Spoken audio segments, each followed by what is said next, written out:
My wife invited her lover home only to be stuck together with glue. Even typing those words out feels unreal, like I am describing some ridiculous movie scene instead of the day that split my life in half. I never imagined I would be here writing this out to strangers, but I cannot carry the weight of it in silence anymore. I have been married to her for 9 years. We met in college, when life was simple and all we cared about was getting through classes and finding enough money to split a pizza. She was my partner in everything, the person I leaned on when I felt small, and the one who used a laugh at every stupid joke I made. We built a life out of nothing, scraped together money to buy our little house, and filled it with the kind of routines I thought meant stability. I truly believed she was my forever. Over the past year, though I felt her slipping away, it was little things at first. She turned her phone over on the table so I could not see the screen. She started dressing better for work, even though her job had always been casual. She stayed out later, and when I asked, she brushed it off as overtime. At night, instead of sitting close on the couch, she would retreat into another room with the excuse of being tired.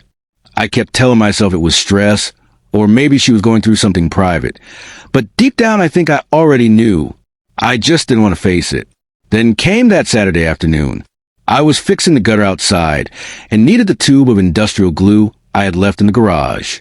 When I stepped back inside, I froze in the doorway of my own kitchen. There she was, at our dining table, leaning toward another man. Their hands brushed, their heads close, their voices low. It was intimacy written all over them. My heart pounded so hard I thought I might pass out.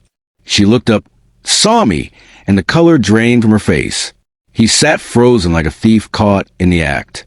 She scrambled for words, something about him being a co-worker helping with a project, but it was such a poor lie it only deepened the wound. I felt something in me snap. I walked into the garage, grabbed that tube of glue, stormed back inside, and slammed it down on the counter. I do not even remember my exact words. I was shaking, broken, furious. In the chaos, as they tried to calm me and push me back, I squeezed glue onto their hands. In their panic, they grabbed each other, and before anyone realized what happened, their palms were stuck together. The kitchen exploded into shouting. They tried to pull apart, but only worsened the bond. She cried out my name. He cursed, both of them desperate to undo it. And I just stood there, watching, feeling like my entire life had just cracked open while they were literally glued to each other. It was absurd, heartbreaking, and almost darkly poetic all at once. I told them they could figure out together and walked out the door. I drove for hours, no destination, just circling through my thoughts. When I finally came back that night, they were gone. Towels were scattered near the sink, the empty glue tube tossed in the trash. Later, she came home alone, face red from crying, and begged me to listen. She said it was not serious, that she had been confused, that she only wanted comfort and attention she felt I had stopped giving her. Her words crushed me all over again. Not only had she betrayed me, she was trying to place part of the blame on me. Since then, I have not been the same. I sleep in the guest room most nights. I can hardly look at her without seeing her hand in his, glued, proof of what she chose to do. She begs for counseling, swears she will do anything, but I do not know if there is anything left to save. My family knows, and they are furious. My mom told me to leave her and come stay with them. My brother keeps telling me trust cannot be rebuilt once it is burned like this. Friends are split, some urging me to divorce immediately, others saying marriage is complicated and maybe it is worth trying to fix. The man texted me once. He said he was sorry, said he did not know she was married. That was a lie. Anyone with eyes could see our marriage was no secret. He just did not care. I deleted the message without answering. Nights are the hardest.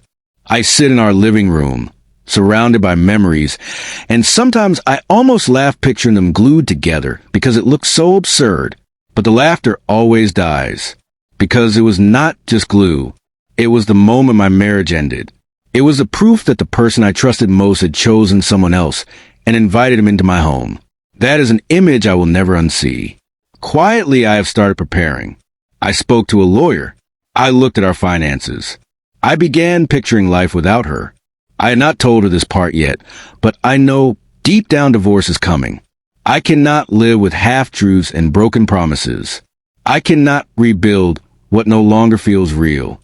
9 years of trust shattered in a single afternoon.